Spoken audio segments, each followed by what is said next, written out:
কি হলো রিটা, তুমি এবার কি বলবে? কিছু তো বলার নেই, এটা তো হতেই পারে, simple connection problem. I can't believe this, মানে রাশি চাচা বললো সব মিলে গেল।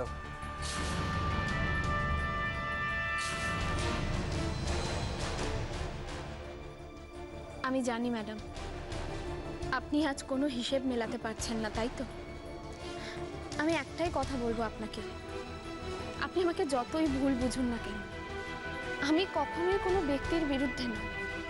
আমি সবসময় মিথ্যের বিরুদ্ধে, অন্যায়ের বিরুদ্ধে সব সময় প্রতিবাদ করে এসেছি, আজও তাই করব। আর সব থেকে বড় কথা হলো, আমার অহংকার, আমার সম্পদ, সেটা কি জানেন আপনি? সম্পর্ক।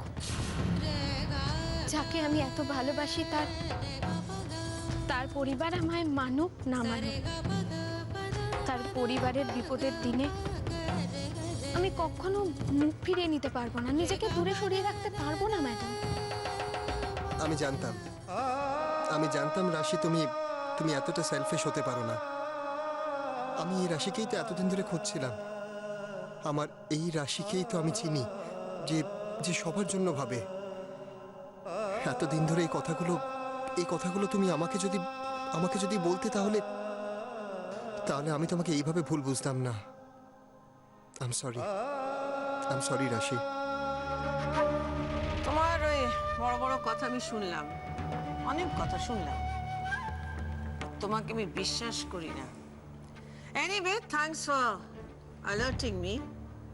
আমার সিকিউরিটি ল্যাপসটা কেন হলো আমি দেখব। Thank you. আমার আপনাকে অ্যালার্ট করার দরকার ছিল, আমি করেছি।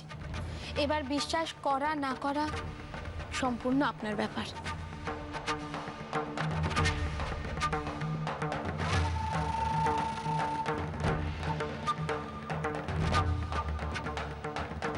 রাশি মনে হচ্ছে কিছু একটা সন্দেহ করছে। এইবার রাশি তো আমি তোমাকে ছাড়বো না, তুমি আমাকে খারাপ হতে বাধ্য করলে। 7 দিনের মধ্যে যদি আমি তোমাকে রাস্তায় না এনে দাঁড় করিয়েছি না, আমার নামও রিটা নয়। তুমি আমার সঙ্গে যা যা করলে তা সব আমি সুদে আসলে মিটিয়ে নেব।